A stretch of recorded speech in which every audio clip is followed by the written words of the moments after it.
This is a somewhat abridged version of the introduction to the forthcoming Dougherty archive collection of A Bad Man. We had hoped to have advanced copies ready for tonight's exhibit as well as for the Stanley Elkin night at Left Bank on Thursday, but that didn't work out. It is my understanding that Dougherty hopes to ship in about 2 weeks. I call it Meeting Bad Men. I have no idea what Dougherty calls it, but I call it Meeting Bad Men.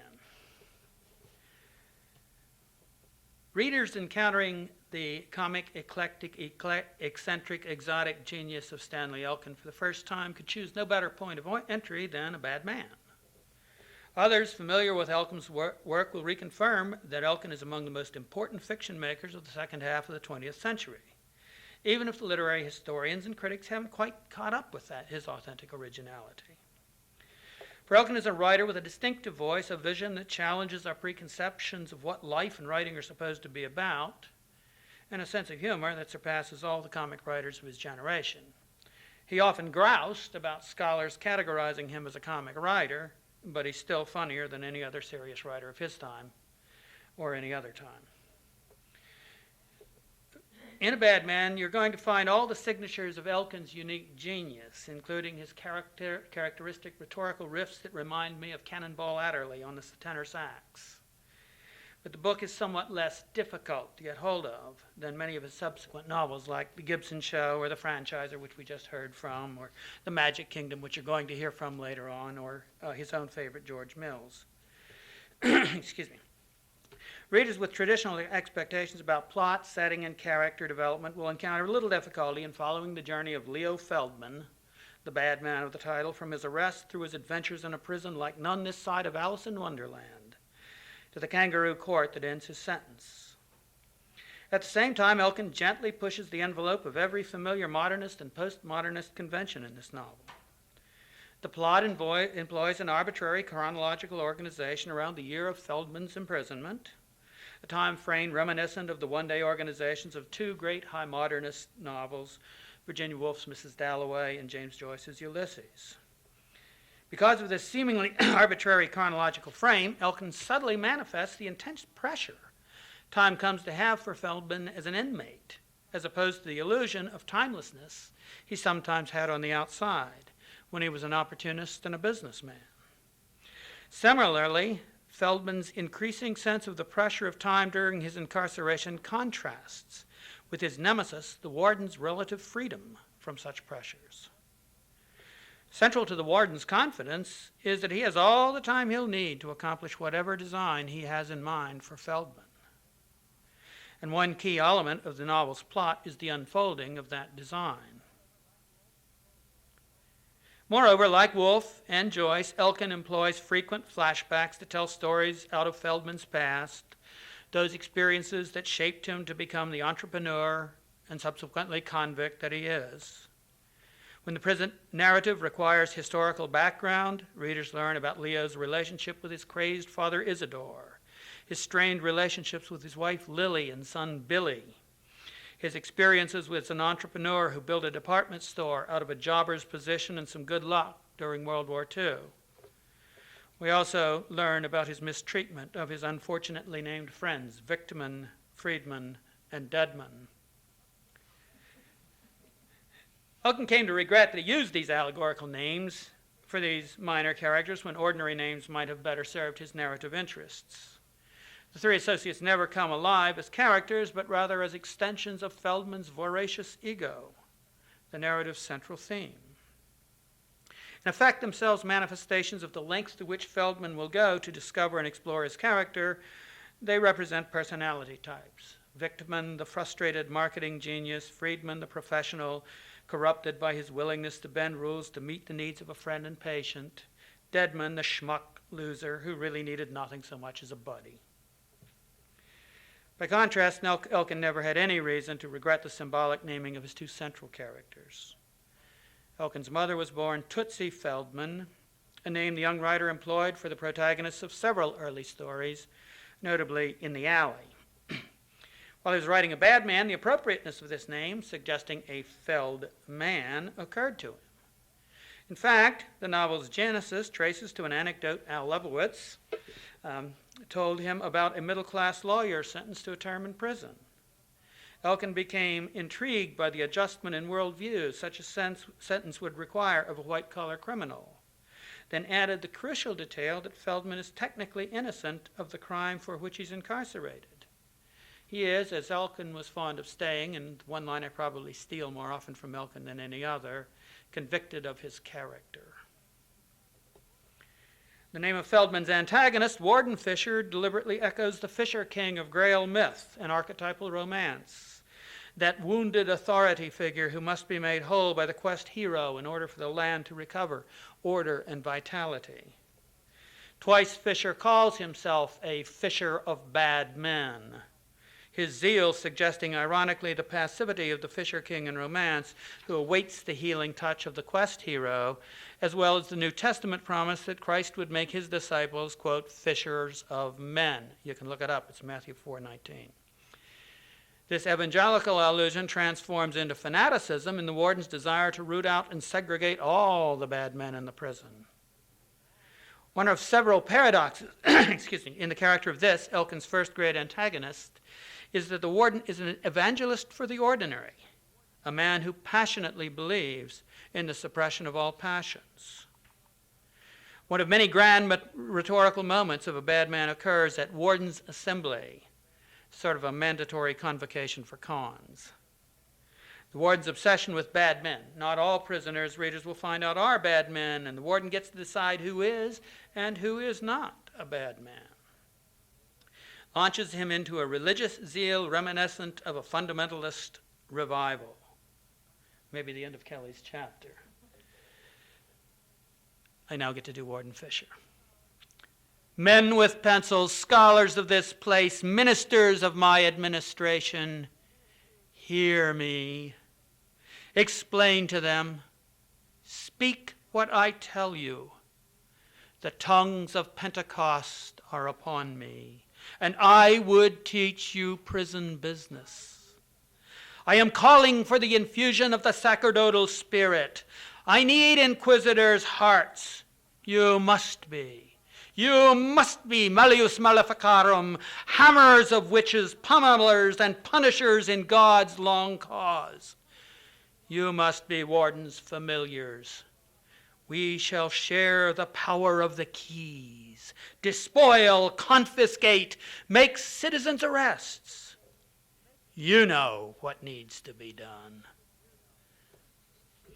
This rich infusion of allusions, phrases, and clauses from religious tradition, especially the Inquisition and the Salem witch hunts of the late 17th century, suggests that we are hearing a man who, through his rhetoric, is paradoxically charismatic in the manner of Joseph McCarthy, Adolf Hitler, Mao Zedong, and the countless demagogues who created so much misery throughout the 20th century, and those thugs and wordslingers who continue to make life wretched for their people during the 21st.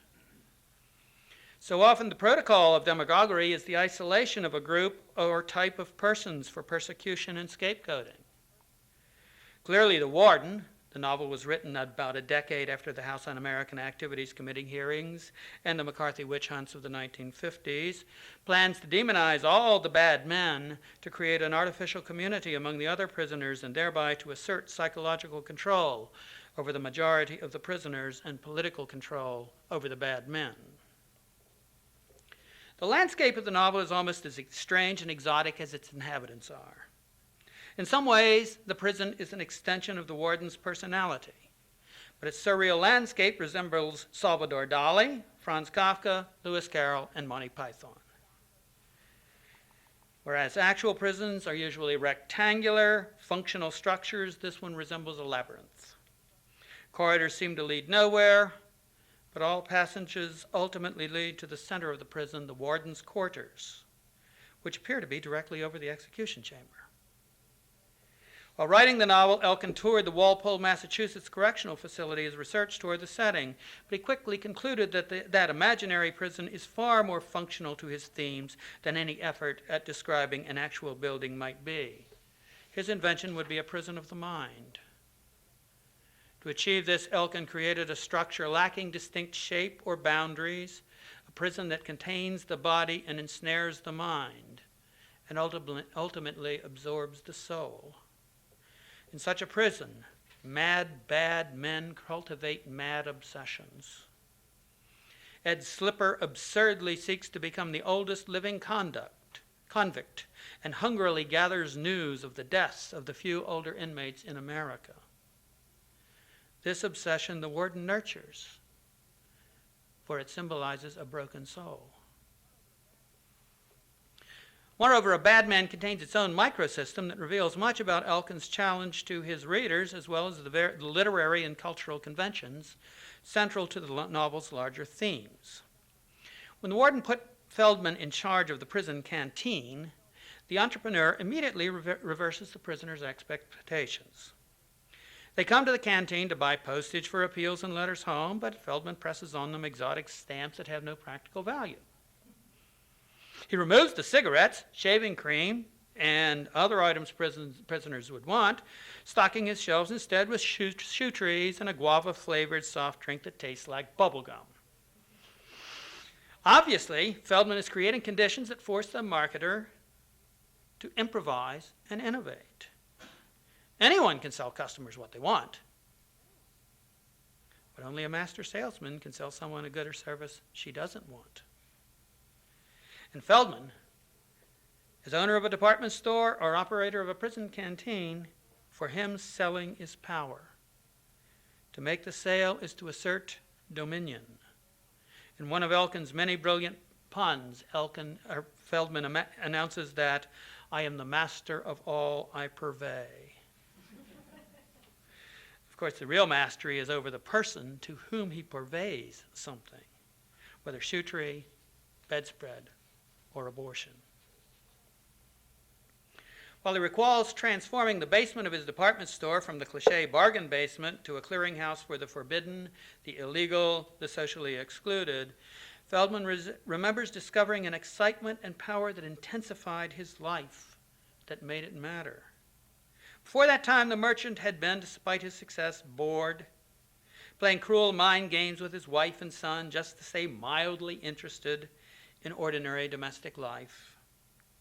In a related flashback, Feldman recalls visiting a country fair in Indiana, where as a youth he observed all the attractions: hot dogs, rides, games of chance, exhibits, pornographic displays.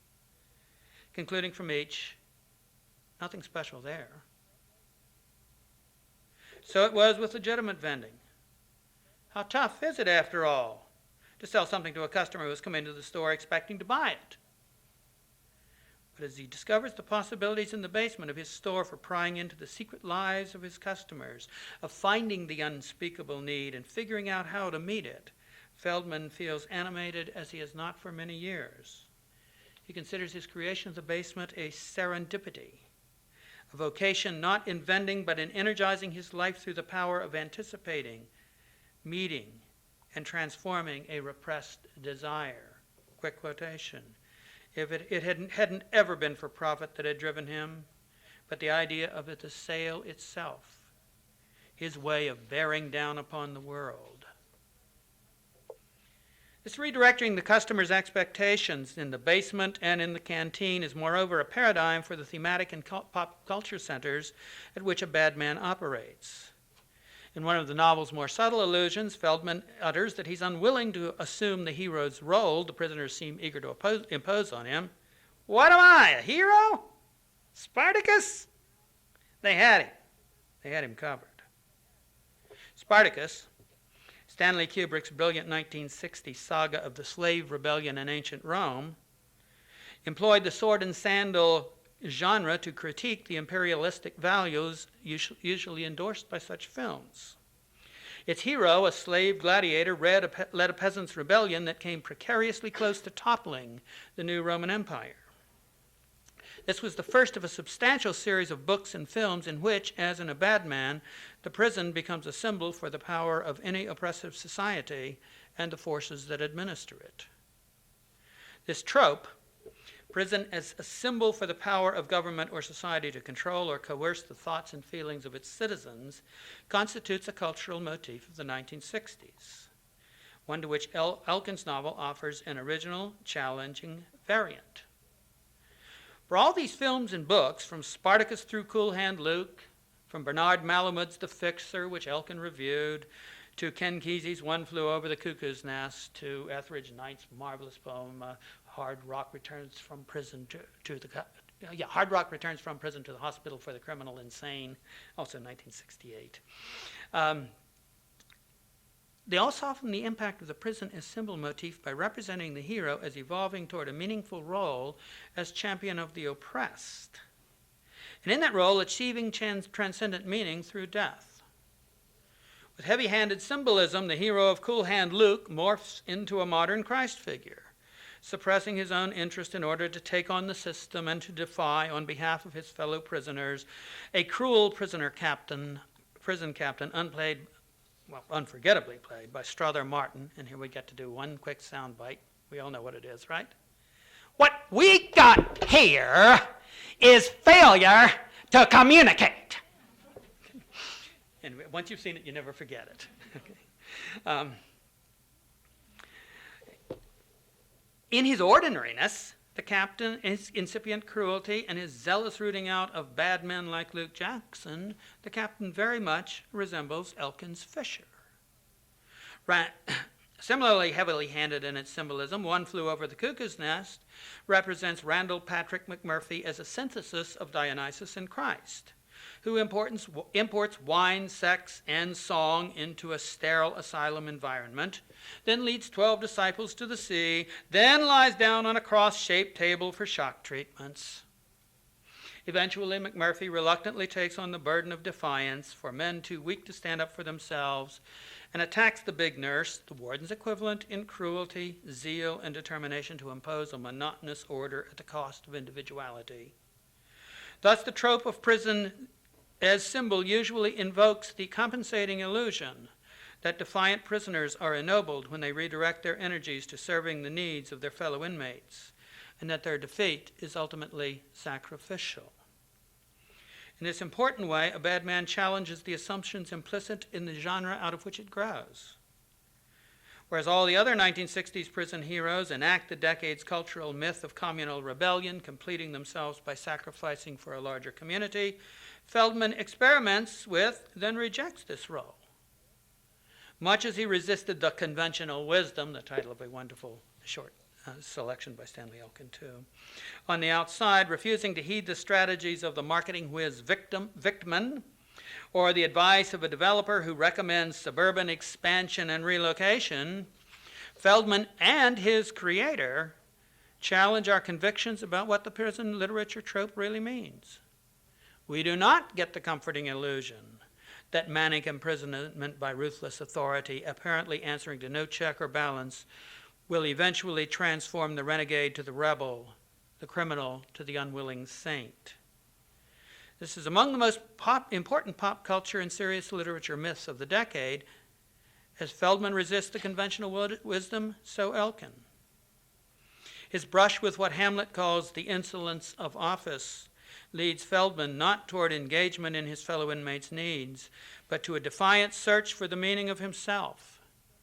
He recognizes early in the process that this is a no-exit strategy, that the warden has absolute power, and that Fisher will compel the other inmates to destroy him.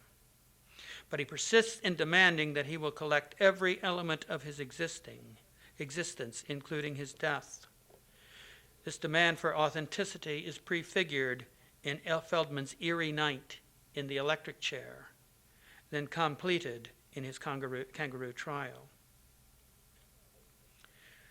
The several allusions, skipping quite along here, folks, the several allusions to the movies, including Spartacus, suggest one final unique dimension of this funny, uncompromising novel. It was often considered as a film script, but the film was never made. One Christmas season, Philip Jordan flew the entire Elkin family to Madrid to discuss filming the novel and took an option in 1968. There was talk of actor Robert Shaw's taking the title role, and other options were taken in the next 2 decades. What a shame that no Hollywood producer has had the inspiration and cojones to follow through on such a project. If there ever was a novel waiting to be filmed, it's A Bad Man, a novel structured around a visual metaphor. The great scenes such as Warden's Assembly, the visit to Billy's school, the diaspora in Indiana created by Leo's mad father, Leo's morning walk through his legitimate store to get to the basement, the kangaroo court, and the night in the electric chair would challenge a director's creativity and ambition. Even the greatest director, however, cannot hope to capture the rhythms of Elkin's prose, the bravura of his rhetoric. Between these covers lie treasures of Elkin's incomparable prose and his unpredictable, uncompromising vision, the work of one of America's unacknowledged comic masters.